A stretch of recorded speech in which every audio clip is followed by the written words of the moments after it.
Good evening, everyone. It is now 6:30. So welcome to the Manydown Overview Committee of the 8th of December. I'd start off with the usual housekeeping. So there's no fire alarm scheduled for this evening. So if the fire alarm does sound, please evacuate the building immediately. The fire exits are located at the rear and side of this room. Go down the stairs and meet in the War Memorial Park. It's just to remind everybody that this meeting is being webcast. And just another reminder, please, that if you have a mobile phone, to ensure that it is on silent or off, please. Okay, apologies for absence and substitutions. Councillor Harvey. Thank you, Chair. Can I give apologies, please, to Councillor Laura James? Yes, that will be noted. Declarations of interest. Councillor Potter, to save you repeating the same thing, as long as it's still valid, we will carry forward from the minutes last time, the same declaration. Well, if you'd like to, you're more than welcome to. No, thank you, Chair. I'm very Fine, that's noted. Sorry, urgent matters, there are none. So minutes of the meeting held on the 6th of October. Can I take those as read and everyone's happy that they're an accurate record? Yes, okay. Which brings us on to item 5, which is the Manydown project update. So I will hand over to the portfolio holder to introduce. Thank you, Chairman. Good evening, councillors. I'm struggling in the throat department tonight, so bear with me, please, and the cough department particularly. Can't shake it off. There we go. Right, so the report, this report, thank you. Just a shock hair. Thank you, that's good. I know.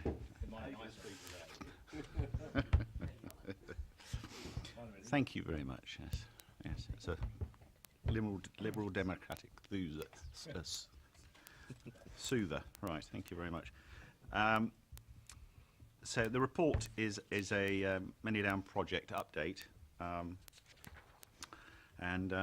Since we last met, there's been a public consultation on the proposed master plan, and in addition, a statutory a statutory pre-application consultation by the local planning authority.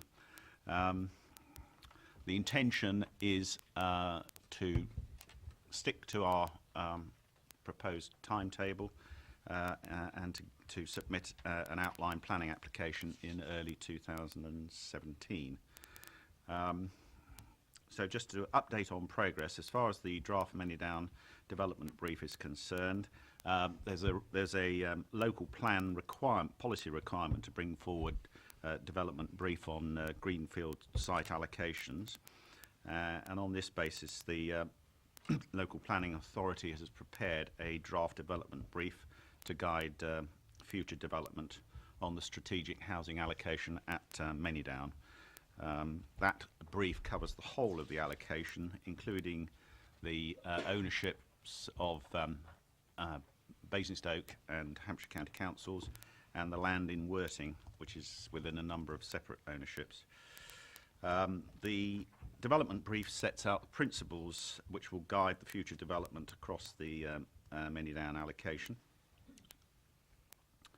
and it's expected that the development brief will have the status of a supplementary planning document when it's finalised. The LPA held a public consultation to seek views on the draft document between 1st of September and the 13th of October, and we as landowners submitted representations to protect the council's landowning interests. All the comments received during the consultation are being considered by the LPA prior to the approval of the Manydown development brief, SPD, in December. As before, the meetings have continued between the project team and the local planning authority as part of the planning performance agreement.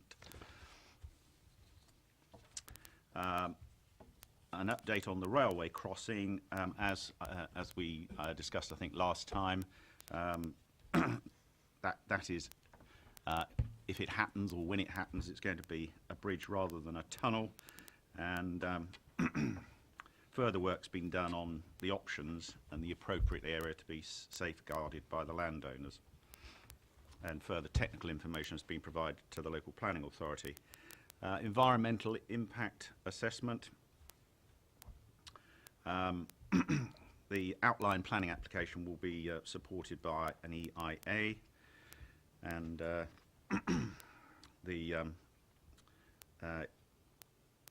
right, that probably covers that actually.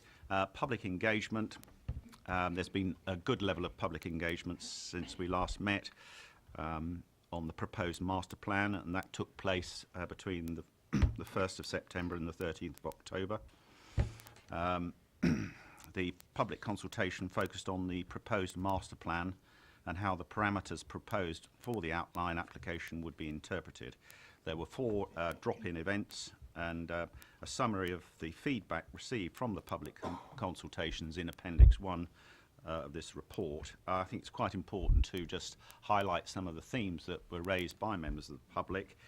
You've got that here. There was concerns about junction improvements, support for affordable housing provision, desire for good provision of car parking, support for the location of the local centres, some concerns regarding drainage and sewerage, general support for the walkable neighbourhood concept, support for green space proposals, general support for the country park proposals, and support for proposals that complement existing communities, and support for the provision of a health centre.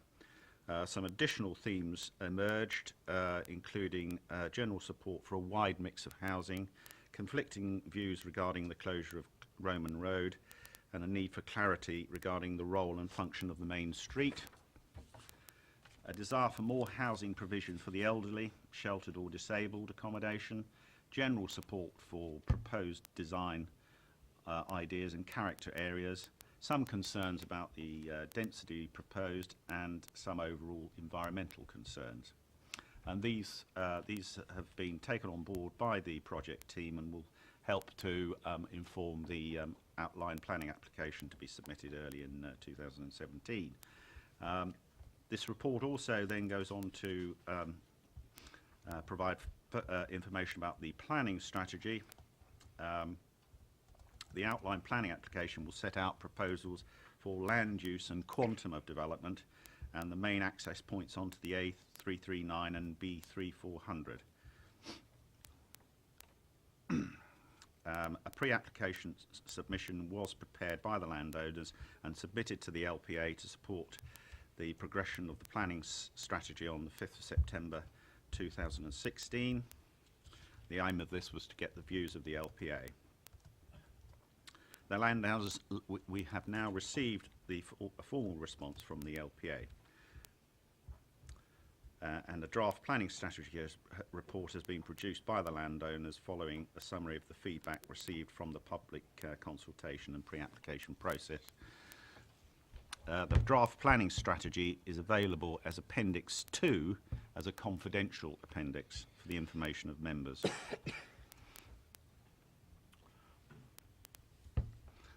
The outline planning application will set out parameter plans and also an illustrative master plan and indicative phasing plan. And all these will demonstrate how the principles established in the parameter plans can be interpreted. Members were invited to attend a briefing meeting on the 21st of November.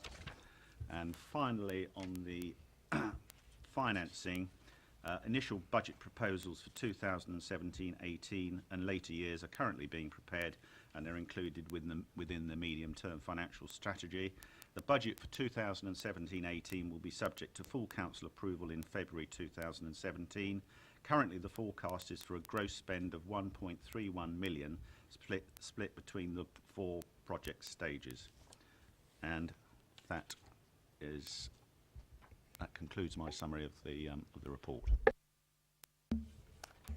Thank you.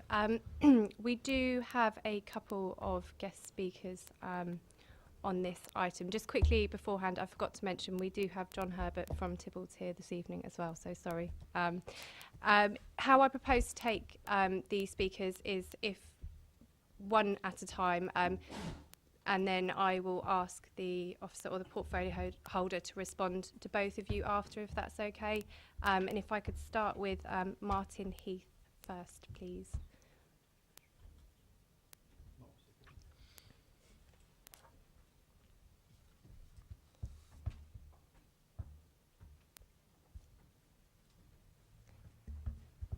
Thank you. You have 2 minutes, but obviously I won't cut you off. Bang at 2 minutes, okay. Thanks. Yep. Okay. Well, thank you very much, Chair. In April this year, a cross-party select committee on environment, farming and rural affairs published a report which described air pollution in the UK as a public health emergency. The government's own data show that air pollution causes 40 to 50,000 premature deaths a year. The Royal College of Physicians and the Royal College of Paediatrics have also conducted their own research, and that confirms the deadly impact of air pollution is having on UK's health. They conclude with around 40,000 early deaths each year linked to air pollution. Basingstoke is not immune from these issues. We too have hotspots of dangerously polluted air, and these will only grow as our town grows and prospers. 4 out of the 26 monitoring sites in our town already fail to meet national air quality standards. The source of this pollution is without doubt. It is the burning of gas to heat our homes and businesses, of petrol and diesel that fuels our cars, buses and lorries, and the coal and gas that makes our electricity. Manydown will add a huge strain on our already stretched natural resources. It will add many thousands of more car journeys each week. Heating its homes and businesses will produce tens of thousands of tonnes of air pollution in burning but fossil fuels. And this pollution is going to be delivered directly into the air we breathe in Basingstoke. The electricity to run these homes and businesses will need to be generated renewably. Otherwise, even more pollution will be dumped into our atmosphere, the very air that you and I, our children and our grandchildren will have to breathe. Given the above, I just have 5 questions, if I may. How much greenhouse gas emissions will the Manydown development cause in the borough? What will be the impact of these emissions, both on the health and the well-being of the people of Basingstoke? What measures are going to be put in place to mitigate these impacts? And the 4th question, what will be the energy requirements of the development? What plans are in place to ensure some of this requirement is being met from local renewable resources? And what measures are planned to maximise the energy efficiency of the development? And the final question, if I may, Chair, does the committee think that we all have a responsibility to reduce air pollution in our borough? Or do we think we should expect others to take that responsibility for us? Many thanks.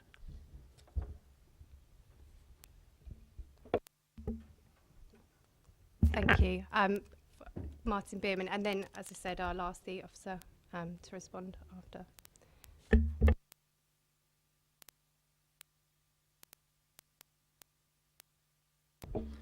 Thank you, Chair and members. You might recall, some of you might recall, I was here at the last meeting and I pursued the issue of sustainability and the environment, similar to our friend here, and I'm sticking with that because when I came last time, I was told that this was largely a matter for the LPA and the outline planning and the SPD. But as far as I'm concerned, it's important to get high environmental standards embedded at this stage, because if not, it's very unlikely that retrospective, the planning process will bring the environmental standards up. I would very much like, as I'm sure others would, to have seen what's in Appendix 2, because it seems that that is part of the pre-app discussions that took place, and the pre-app discussions might have been quite revealing in this respect, but I'm talking a little in the dark, obviously, in that situation. I think it's important that this body, as the landowners, are conveying to what will become Topco or something with another name I know not, that this is fundamental to how this process goes forward and not rely on the planning process. I know there are several partners involved in this project and that they have to be taken into account. And I have to say I'm a little distressed when I read in the papers under 3.5.1 under the heading of lease update that the council's to act in a commercial way. I mean, I'm not worried that it should be commercial, but I think that that is basically going to be the thrust of what is required if care isn't taken. In other words, I think that shouldn't be the only criteria, nor do I think it should be the lead criteria. Yes, it has to be one of the considerations, but shouldn't be right at the fore. And it will be suggested by some of the developers that environmental criteria, if they're set too high, are a disincentive from people building and buying. I submit that in new developments, BIST as an example, and there are plenty of others, they're actually drawing in more potential residents by virtue of the fact that they're doing houses to a very high spec in terms of insulation, in terms of energy use, in terms of all those things. And with that, I've seen the movements at the top table. I shall conclude, even though I could say a lot more. Thank you very much, Chair, for your indulgence. Thank you. I'll pass over to the portfolio holder to respond first. I'd like to thank both of the speakers for the points they make. They address an important issue, and one that we as a council and landowner at Manydown, and the same I'm sure applies to our partners at Hampshire County Council, take very seriously. In fact, what I'd like to do is refer you to the principles for Manydown. Oh, yeah, okay. That's all right. Yes, I know. All right. This is a public part. This is absolutely at the core of what we are wanting to see delivered at Manydown in the years ahead, and our private sector partners have seen this and will be aware that this is important to us, and that's Principle 8, valuable and valued greenery everywhere. Principle 9, lifelong economics and stewardship. Principle 10, fit for the future, resilience, adaptability and environmental sustainability. So I'm clear that we are going to make sure that the Manydown development is a highly sustainable a new addition to Basingstoke. Now, clearly, if we are building houses, the construction of houses, the building of houses, the occupation and use of houses is going to generate emissions, and that's unavoidable. But that's one of the problems that we have to wrestle with in providing housing for our growing population. But what we are going to make sure is that the homes we've built are of a good quality and achieve high levels of insulation. There are other things that we're looking to promote at Manydown. The use of non-car modes of transport is the sort of expression that's used. Cycling, car sharing. I expect there to be investment in solar energy at Manydown, and we are aware that vehicles using petrol do cause air pollution, but we're on the cusp. I think if you read what's going on in the world of motor manufacturing, there's going to be far more electric vehicles in the future. There's also the issue of where that power is generated from, but these are bigger issues that face the country as a whole and the world as a whole. But we will be doing our bit at Manydown to make sure that it's we are sensitive to the environmental impact that we make when we're proceeding with this development. So we're not just going to be relying on the local planning authority. We're going to approach this in an entirely reasonable, responsible way. And yes, acting commercially, to pick up on Mr. Bierman's point, is something that we need to do. We have a responsibility to do that, but that is not. That doesn't mean that it'll be to ignore all these other responsibilities that we, particularly as a public body, have. So I think that that's probably all I need to say in answer to that. If the project director would like to add anything, then I'll turn to you.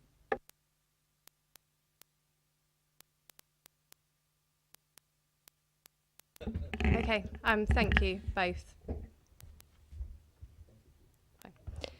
Okay, Will I get a question, an answer to the 5 questions or not? I think that what would be best is if we could come back to you, because these are technical questions that you've asked here, and actually we welcome your involvement in this. We know you're a leading light locally, and we would value your contribution. And so I will ask the officers, if I may, to answer your questions and make sure that this committee gets a copy of the answers that we give you, because I'm not in a position to do that just like that. Okay? thank you. Helpful. So obviously we've got pink papers, white papers this evening. So as usual, if we can do questions please on the white papers first, comments, and then if we need to, we'll move into private session for the pink papers. So are there any questions, please? Councillor James. Yes, it's about the pink papers, but I won't be referring to them. I'm deeply disappointed to see so many pink papers in any council report, and particularly this one. We know the Manydown has been a sensitive issue for many councillors and many of those living that side of town. People are understandably anxious. They hear words like infrastructure and don't believe it. I think we need to operate in the most open and transparent way possible so we can take as many residents with us and fill them with confidence that we are going to deliver something very special and very good on Manydown and not make the same mistakes we made in the past. It's very hard to do that when we hide things on pink papers. It's land owned by the public. It's going to use public money to put the initial investment in, and the proceeds of any development will belong to the public. And yet the public seem to be not involved in a huge piece of document. Now, the very last pink document for the final paper, I totally get why that's confidential. It's a very sensitive thing, and I get that. But the rest of what we have here is really a summary of the responses we had from the consultation and how we look to respond to those. And I think it's really important the public do see that we have taken on board the comments they've made and reflecting that in how we're developing the strategy in the future. So I'm very disappointed to see them on pink paper, very frustrated to see them on pink paper, and I'd like to understand why they're on pink paper. Thanks, Councillor James. In terms of the planning strategy document and why it's on pink paper, you'll see at the in the overall report, it refers to paragraph 3 of Schedule 12A of the Local Government Act, and the reason that we're using that clause in the Local Government Act is there are aspects of the planning strategy report that are have in them responses to the pre-application, which is something that's not put into the public domain either by ourselves or the planning authority, and there are other aspects that are in the planning strategy report that do touch on, more than touch on, do relate to the council's business interests in a way that it actually is constructed in the planning application. So obviously when the planning application goes into the planning authority, then it becomes a public domain document. But there are aspects that are included in the planning strategy report that are touching on those business interests as we currently sit here today. I mean, firstly, I'd prefer to see a document like this with bits redacted rather than the whole thing redacted, which is effectively what's happened. So that's a concern to me. But presumably when we go into debate, if we were to discuss something that wasn't in the pink papers, say renewable energy, which doesn't get mentioned in the pink papers, I can say that, can I? Can I ask questions? Can we talk about that and discuss that? We can discuss what's not in there, even if we think something should be in there that isn't in there.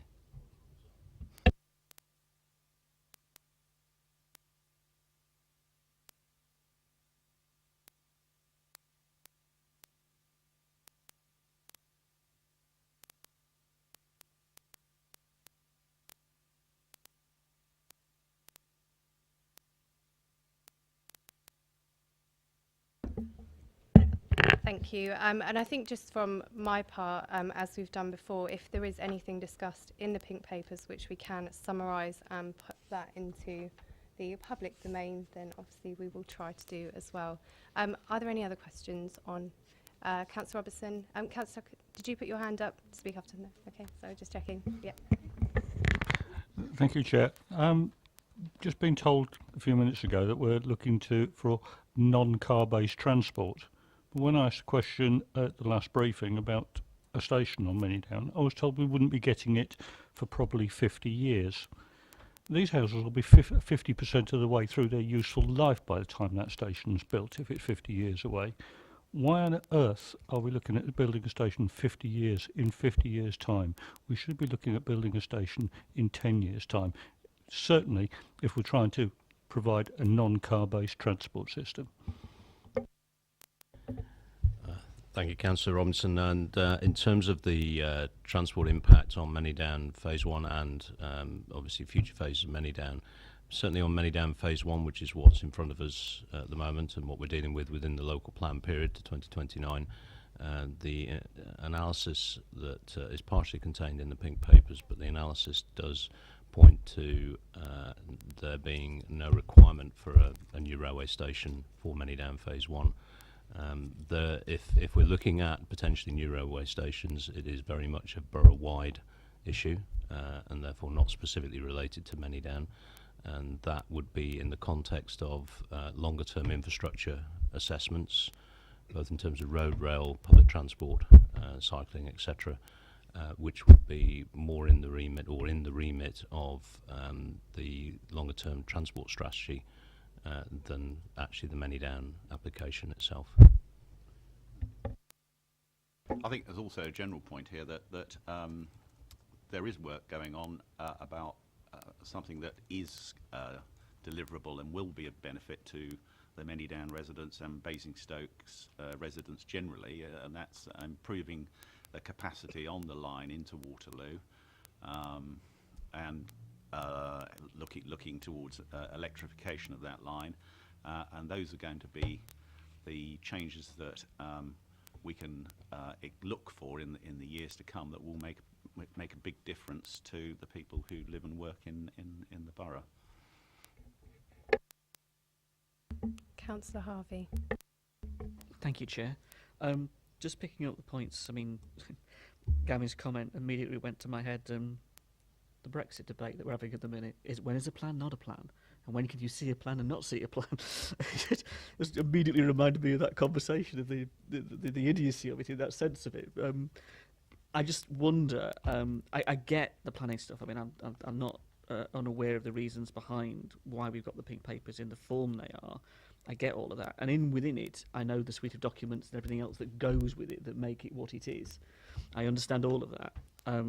I'm just wondering whether or not a public summary that was possible to publish would give confidence to a number of the issues that fall out of it that we could achieve, not so much as a report and not so much as a local government speak, but a summary of the key points that could be made public, if indeed the argument is that the pink papers themselves cannot be published. And I know why, because you don't want to give away the negotiating position ahead of having a negotiation, but nonetheless there may be elements just to satisfy that request.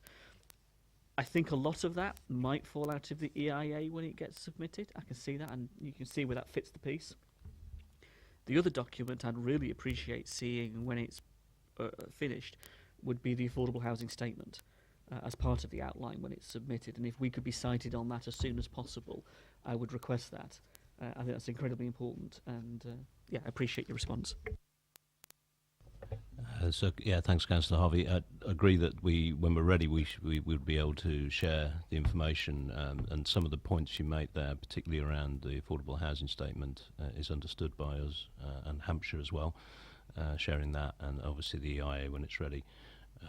That's not going to be for a few weeks yet. We're still working on all the detail around that. But we also have taken a view. You'll have seen actually in the public document quite a lot of response already from the public engagement and to where we can from some of the statutory authorities to what's possible anyway. Some of that is as I said in answer to Councillor James's questions, Pre-app stuff is confidential to the applicant.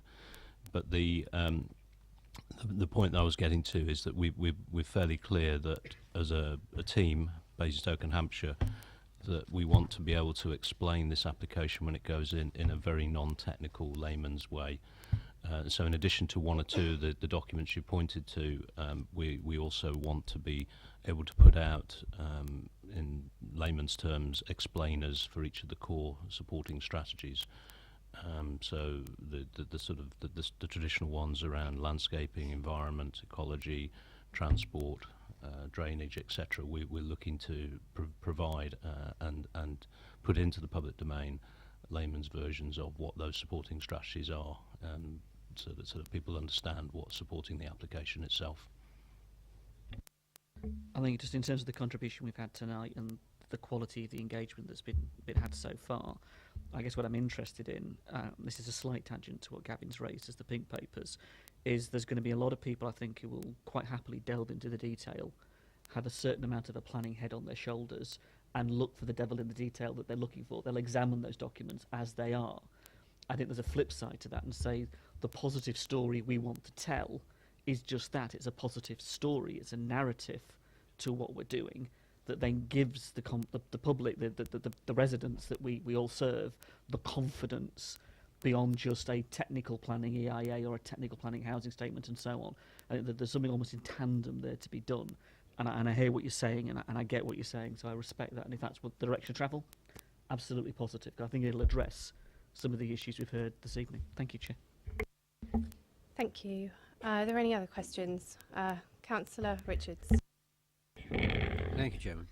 Sorry, just a small question. Well, maybe not such a small question. Page 15, bottom of, right at the bottom of, financial implications. I just wonder if you could elaborate a little bit on what's stated here. Further cost pressures are being experienced, but they may not come to anything, but I just wonder what was meant by that. Sure. So inevitably, when you get to the point where we're getting to with the planning application, which is due to be submitted just after Christmas, there's a lot of work. There's a lot of work going on, and in particular, sort of things that maybe we didn't anticipate that we're needing to respond to either the local planning authority or some statutory stakeholders, does add some degree of cost pressure. However, we have gone about this task in a pretty efficient and well-rounded way, so we're confident that that in overall terms, by the time we get to the end of this financial year, we'll be able to balance out those cost pressures. Yeah, I mean, the cost pressures are coming from where? Do they actually come from the consultants, or that's it? Is it? Yeah. Okay. Yeah, I mean, last time round, I think we were fairly clear that the two main areas of cost pressures are surveys, and so additional surveys in relation to additional questions and issues, additional work around those surveys, and analysis of those surveys. And in the context of the planning application, that's the largest cost pressure we're facing right now. But that was it was actually highlighted in the last set of papers back in October. We have incurred some more legal fees as well, partly around the planning side and partly around the governance side, which we'll come on to later. But equally, we've managed to save some costs because of the way we've gone about it and the efficiency of the project team. Thank you. Are there any other questions? Councillor James. There's two, and I appreciate we're not into the detail, but one is a pretty much standard remark that I make regularly, but it's still not included anywhere in the papers. Utility companies, I get quite grumpy about them. You'll find out next Thursday. But I did suggest that as we're future-proofing this development, that we should be putting utility trenches in, so we don't have to dig up roads, we don't have to re-tarmac, we don't have to do all that kind of stuff again. It may be slightly more expensive initially, but it will save utility companies a fortune in time. It will save lots less disruption, lots of road closures won't happen. It seems a wonderful thing, and it's a perfect opportunity to use what the rest of the world seems to manage quite well, but we're struggling in this country. And I'm disappointed to see that it's not covered, but I suppose I'm seeking your assurance that that is something you're going to include. And the other one, which you'll probably give me the same sort of answer, we have this thing called parking standards. It's a bit of a nonsense, really, because one of the problems you have is, we saw it with a planning application last night, where you don't provide enough parking, but there's no parking anywhere near. So when it comes to parking standards, it's great to have off-street parking, but if you build bendy roads, that's it. You've just got off-street parking. If you have straight roads, there is overflow parking when you've got friends, etc. So you have to factor in, when you look at parking, is what is the total capacity of parking reasonably for everyday users, but also for occasional visitors. Because I think we made a mistake in Rooksdown. I think we made a mistake in parts of Hatch Warren, where we love these little curvy, bendy roads because they slow traffic down. But then we have a parking crisis almost as soon as we finish the development. I get why the 70s and 60s estates have a problem. We never imagined that these people have 3-4 cars in a family, but with newer developments, we seem to make a mistake. So I think we need to overlook the parking standards and look in total at the development, is where is the capacity for parking, particularly around areas where we might build schools. Taking 2 points in turn. Firstly, in terms of utility trenches, you've got my assurance. And in fact, I mentioned last time round, and it is still the case, that we're looking at the detailed planning to put a haul route through and to put the utility trenches in parallel with that haul route. In fact, we're just about to kick off quite a bit of work that's more detailed than you've got in front of you now, which will be around how do we make sure that the utilities are well planned, not just in terms of the provision of it, but actually the timetabling of it as well. So we're thinking, well, that's the provision of it, but the timetabling of installing it as well. So that's really important around utility companies, because, you know, that could be 2-3 years ahead that they need to be scheduling these things. So we're about to kick that piece of work off, which goes beyond the scope of this planning application into delivery. In relation to car parking point, we understand your point, but in fact a lot of the public make a very similar point. To specific aspects you mentioned, we completely understand. One is the residential car parking, stroke commercial car parking, and we would echo what you say around making sure that is looked at in the detailed reserve matters phases, because different places and different designs of different places provide different opportunities for solutions, and you mentioned a few examples there. And the other aspect that you mentioned is around the schools, and I think we need more discussion. We know as a project team we would like more discussion with the Education Authority around that issue, because we believe there may be other solutions or other things that we would want to talk to them about. Thank you. Are there any other questions on the white paper? Any comments anyone wishes to make that they haven't made already? No? I can see people are in the pink papers. Do I take it that members would like to ask any questions on the pink papers? Fine. Okay. Fine. That makes things a little easier. So if I can just go back then to the recommendation for this. So it's just to note the progress made with the Manydown project, and to review and provide comments on the contents of this report, which we've done and has been noted. Yes. Great, thank you. Okay, so we are now on to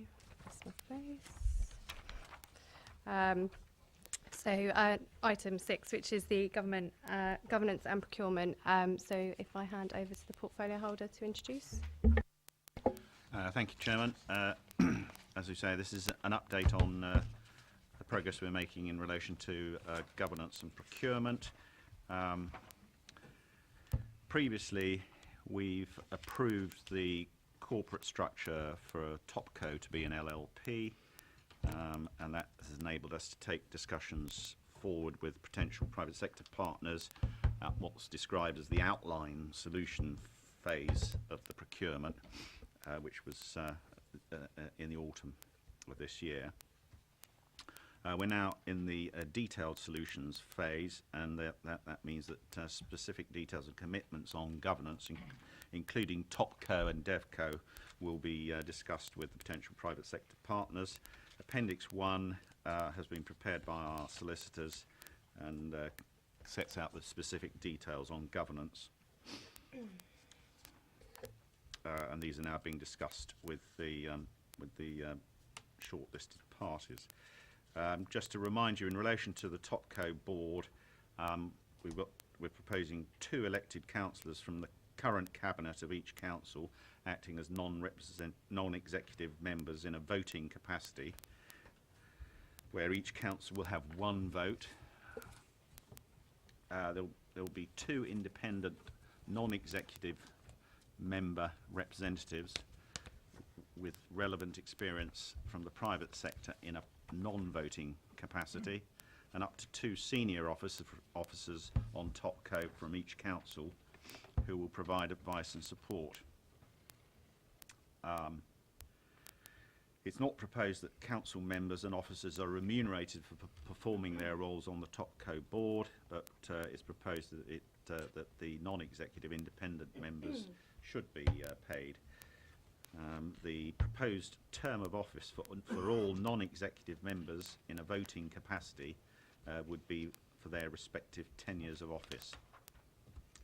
As far as the DevCo board composition is concerned, the proposals are that the council's representatives should comprise up to 2 senior officers from each council acting as non-executive members in a voting capacity. The council's representatives taken together to have one vote. It's not proposed that there would be any independent non-executive members. It is proposed that an independent chair is not required and that the chairmanship would not have a casting vote. As far as democratic oversight is concerned, as we've discussed this previously for phase 1 of the Manydown projects, this would be through quarterly updates to this committee, together with an annual report, and there would also be an annual review by the Audit and Accounts Committee. Turning now to progress on procurement, flowing from the decisions taken at the last Manydown Executive Committee, which gave delegated approval to the Executive Director of Borough Development. She has taken on board the evaluation by the officer teams from both councils to determine which 6 bidders are to go forward. So that's been done now. There's some further content here about a slight movement in the timetable.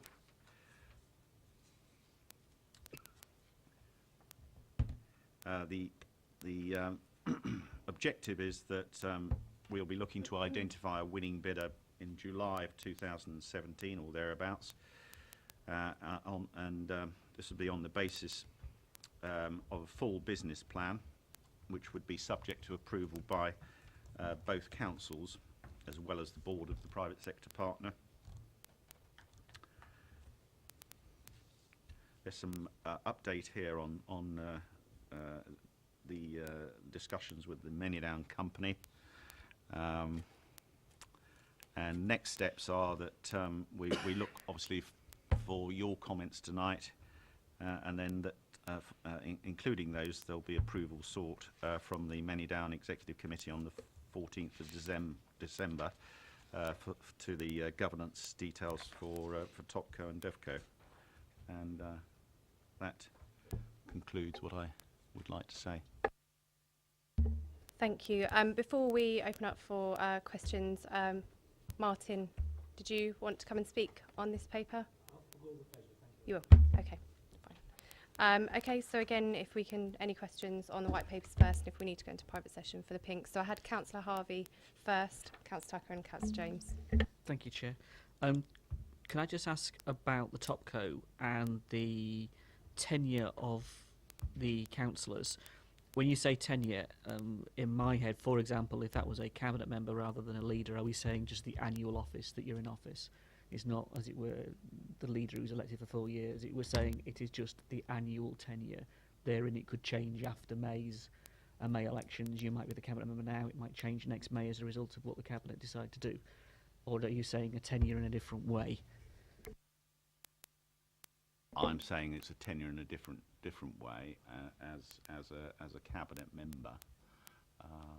as long as that member is approved by the cabinet, I suppose. Yeah, and not completed. Yeah. Appreciate, thank you. Could I ask, in terms of the DevCo board, when we talk about the officers, just for clarity, what capacity would they be casting a vote in? Do they cast it on the basis of the interest of the authority to which they're there, or do they cast it on the basis of the independent interest of sitting on the board? It's just the difference between the two I'm trying to get my head around. So, Councillor Harvey, the root of this goes back to the scheduled delegations that I think came forward to this committee back in June. And just in simple terms, TopCo has, through those scheduled delegations, the relationship with the respective councils, who are effectively the shareholders, or for want of a better word, that's what they are. And the TopCo directors are representing both the shareholders, i.e. the councils, and the interests of TopCo in terms of their fiduciary duties.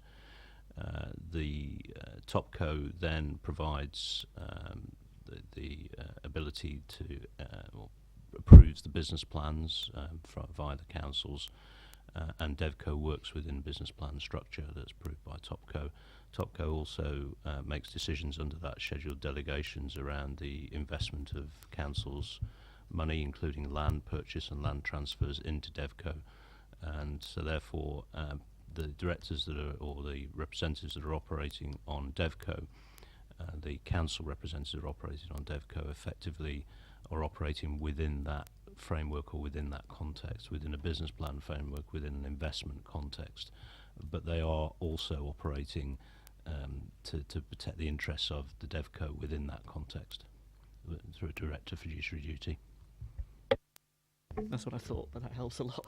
Could I ask, in terms of the democratic oversight, I totally appreciate the process that's been set out here. Some of that, I think, in the main is retrospective. What I'd be interested in adding to it, and this is not a suggestion that matters are in any way brought before, but advanced notice of the agenda or of the papers would help, even if it was meant in confidential terms, simply to have sight of that which is happening, rather than simply having a retrospective oversight of that which has happened. Considering the importance of the things we're talking about, even if it's the agendas of those meetings, it would still be useful to have that in advance, so that matters could be raised if there were concerns or issues, rather than chasing tails afterwards. That's helpful, and what we'll do is we'll have a discussion with the relevant private sector partners around that, because some of that DevCo is something we need to talk to them about. Finally, Chair, could I ask, in terms of the 6, when do we get cited on any of that information? It's interesting to know when members get involved in that, rather than just the senior officers. So I think the paper sets out the way that the councils, both councils, need to evaluate the bids at outline solution stage, but it also sets out and repeats something that we've said previously, that at the point we go down to 3, that the members will members here and members at Hampshire will be invited on a minibus trip to exemplar sites, to those 3 at the next stage. Thank you. Councillor Tucker, please. Yes, thank you. With regard to both the boards of the DevCo and the TopCo, and the members, do they have to be the same cabinet members, a choice of 2, or can they be? Do you see what I mean? Sorry. I think I do. The way that you have to operate in governance terms between TopCo and DevCo, and the conflicts that could arise with the same directors on TopCo and DevCo, mean that because of the way I was explained to Councillor Harvey about the delegations of responsibilities and duties, means that you can't necessarily have the same directors on TopCo and DevCo, because otherwise they'd be conflicted in different decisions in different ways. So it's highly likely you would have different council directors or representatives in TopCo compared to DevCo.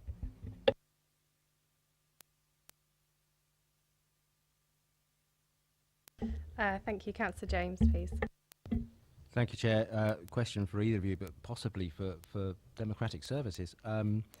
Page 97, 3.4.3. It goes on to say that the revised timetable activities of the procurement process are summarised in the table below with changes highlighted in red. Now, it might be that nothing's changed, but on this copy, there's nothing highlighted in red, and on the electronic copy, there's nothing highlighted in red, so it's a bit of a secret. But it's not on my copy, and I don't read your copy, because that would be naughty. There's probably even more pink papers on that, but it'd be nice if we could see what's changed. To be fair, Councillor James, it's not Democratic Services' fault. The fault originated at our production, and so what I have in my hands, not in the papers, so therefore this is hot off the press, the actual red, the version with the red. So I'm happy to circulate that if that's appropriate, to circulate that to everyone tonight. So what you'll see is the page. It's actually got a different page reference at the bottom that I'm going to hand you out, but you'll see that it's the same page, but with the red months, or the months in red highlighted. If that's okay, I'll hand that out now. Does it show which way it changed, whether we move forward? Well, the preceding paragraph says it's a delay of a couple of weeks, so yeah. Thank you. Are there any other questions? Any comments anyone wishes to make on the white papers? Does anyone wish to go into private session for the pink papers on this? No? Fine, okay. Yeah. So again, the recommendation is just to note the progress that's been made and review and provide comments. Thank you. Okay, so if we move on to item 7, which is Department for Communities and Local Government Studies update, which will be a verbal update from Richard. Thank you, Chair. So members will know from the last meeting in October that we were anticipating then receiving some funds from the Department of Community and Local Government, and that duly happened. We received some additional funding, £375,000 for the remainder of this financial year to from the Department of Communities and Local Government to look at 2 specific issues. So from the funding streams last year, they looked at high-level infrastructure strategies, so transport, education, utilities, housing strategies for the next 30 to 50 years. The 2 particular areas that we needed to do some more work on were around transport and around education, and so the money we've been given as of the 1st of November is looking very much around specific projects or the development of specific projects within the transport and the education strategies that we'd identified, and to give you a sense of what they might be. On the transport side, issues to do with major road junctions in the next 30 to 50 years is one set of projects. Another set of projects is rail, and that does include the possibility of a new station or analysis of that possibility in conjunction with Network Rail over a 30 to 50 year period. And another set was around public transport or rapid transit, guided bus, etc. For the borough, again over a sort of a longer term period, probably slightly less than that, but certainly in that vein. On education, specific work around what I would call tertiary, so higher and future education, and different sort of models and different opportunities that may exist, either for putting a facility on the Manydown site or generally citing new or expanded versions of higher and future education within the borough. So that piece of work goes on, or is going on now, now that we've received the monies in conjunction with Hampshire and with Enterprise M3. Those are the 3 partners to do with the Garden Towns initiative, which this money is referring to. In addition to that, I've been talking to DCLG about the ability to release the reports from 2015-16, and I'm hopeful that we should be in a position where they'd be comfortable to do that. Now, it might be that Christmas will mean that they won't appear till just after Christmas, but we're getting closer to being able to release those reports now on the subjects or the matters we looked at, the strategic matters we looked at in 2015-16. But I think just to reassure the committee that there's 2 levels to this. One is that clearly the monies we've been using to look at take a very close view at what infrastructure is going to be needed now that Basingstoke's sort of reaching its 50-60 year time frame since the time it was originally designed, and what the next 30 to 50 year sets of infrastructure is going to be needed, so it can be done in a well-planned manner. That's one of the things that clearly we've been focusing on. And in relation to that, where Manydown, I guess more so phase 2 onwards than the first phase, needs to have some of that infrastructure planned. It's done in a coordinated way. It's done with reference to where the longer term infrastructure planning would go, and that we have well coordinated and well planned infrastructure going forward. Thank you, Councillor Harvey. Thank you. Can I just say, I think the strategic overview, the picture as bigger, is definitely welcome to hear in the language you're using, which I think in terms of the team and the focus, that's where it should be, and it's obvious that it is. So I welcome that, I really do. Just a thought in terms of the Garden Towns initiative. I know we use the language, I know we're taking the money from the government on the basis of that. Do I read into it that as far as the government are concerned and DCLG are concerned, we are formally part of their process of that? The reason I say that is I'm very interested in the planning context that they are now setting out for how various Garden Town initiative sites are being brought forward, and the way they're changing the planning relationship there, which I think is interesting. Just for clarity, we are viewed as one of currently six garden towns or cities. Depends which way you want to be termed, is it a garden town or a city? And they're typically 10,000 and over, and members may remember that the 10,000 at Basingstoke refers to Manydown over 2 local plan periods, plus Hounston Fields, plus the golf course, plus Kennel Farm. The other 5 are, most of which you're probably aware of: Bicester, one down in Shepway, which is Folkestone, Didcot, North Essex, which you may have heard some press around recently, and North Hants. Those are the other Garden Town cities. There's also an initiative that came out during the course of this year called Garden Villages. They tend to be smaller. They tend to be sort of around the 5,000, certainly less than 10,000. There's a few of those that are emerging. The 2 aspects I think probably worth just commenting on. The first aspect is that the Garden Towns, Garden Cities, Garden Villages initiatives has no preset or prescribed detailed planning issues around it. So, in other words, we are not seeking to create another Letchworth Garden City. We're seeking to apply the Garden Town, Garden City principles in the context of where we're building, in this case, Manydown and Basingstoke, and that's the same for the others. So in terms of the design, the purist design, that isn't necessarily where the government are coming from. They want to ensure the principles are applied in a local way. And the other aspect that's probably worth noting is that the DCLG offices allow us and other garden towns and cities and villages access to key government departments and funding streams.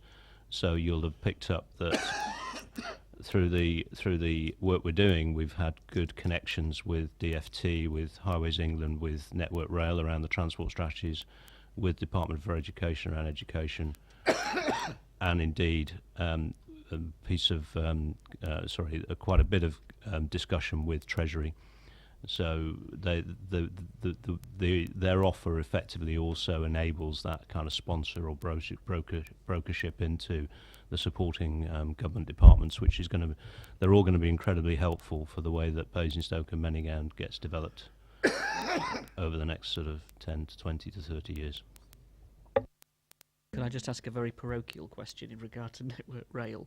Having had recent conversations with them ourselves in terms of the town centre wards, on my ward in particular, with the back of the station, they keep referring to the freight line, the overpass. It keeps coming up in various forms, in various conversations, whether it's a wishful thought or not. If you hear the same, could you please feed back, because I'd be very interested to hear your conversations set against the sort of feedback we've been getting. Sure, would do. The sort of conversations we're having with them are actually pretty strategic in the way that Councillor Isaac was talking about. So to give members some comfort, the conversations we're having is being able to safeguard some additional capacity up into Waterloo and then up via Reading into Paddington that way, to clearly look at the potential for connections to Heathrow, both northwest and southwest. And some of that is what does Crossrail 2 along the Waterloo line potentially release. So you can sense that we're actually really making sure that we're protecting Basingstoke and Hampshire's interests through those conversations. It is just that the freight line is still part of the conversation, and I'm interested in that in terms of where it goes, for obvious reasons. Councillor Golding. On to discussion yet, or are you still doing questions? Because I have a comment when we're on to discussion. No, feel free to make a comment now, that's fine. Just an observation, Richard, you probably won't want to respond to, but when the DCLG work started, part of it was about seeing whether we could release more housing in the current plan period to 2029. I just put it to you that residents are not going to regard a possibility of better infrastructure in 30 to 50 years as being an adequate basis for more housing in the next 13 years. Fully aware of that, Councillor Golding. I think the emphasis is making sure we know where we're going over a 30 to 50 year period, so that we can then make sure that the shorter term infrastructure is planned in that vein. So we're fully alive to the fact that these projects I mentioned aren't just designing something that may appear 30 to 50 years, they're also working out how it can be phased in over a shorter term time period as well.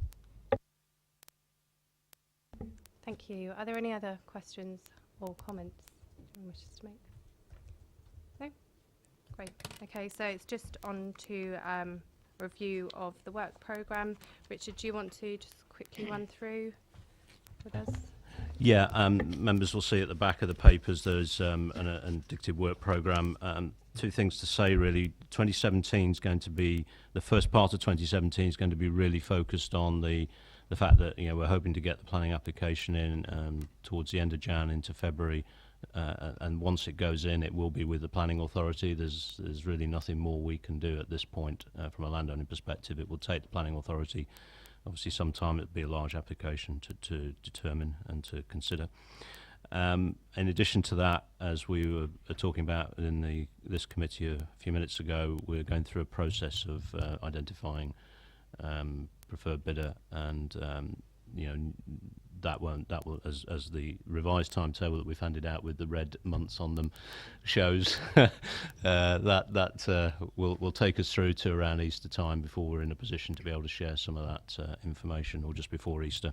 What I would suggest then, because that I think means that there's not much more we can meaningfully say between now and June around those two topics, but what I am going to suggest is that we'd like to have 2 more members' briefings between now and the next meeting of this committee in June. One will probably be at the end of February, when we can say a bit more around the bidders' side of things, and the other would probably be sometime around May, when we may be in a better position to understand more about the planning application by then. That's what our thinking is, and it's over to members to say whether they're comfortable with that. Sorry, thank you. I should have mentioned that we have also just about completed the draft report on the country park, and we would like to share that with members early in the new year, not just members for the MOC and the MEC, but any other member who's interested at the council. So whether that's done at the end of February or some other time in the first couple of months, we'll find a way of doing that. So can I just check that members even are satisfied that we won't meet again until the start of June, but obviously there'll be 2 briefings for sure, and then possibly another one around the country park if that's not included in the February one. Councillor Harvey. Just a quick question. Is the LPA decided on that at the moment, or is that going to happen also in the new year in terms of the report? In terms of the planning application, yeah. The country park, yeah, they will be. They may not have seen the draft report, but they can be cited upon it, yeah. Thank you, then. Finished 7:30. Great, thank you.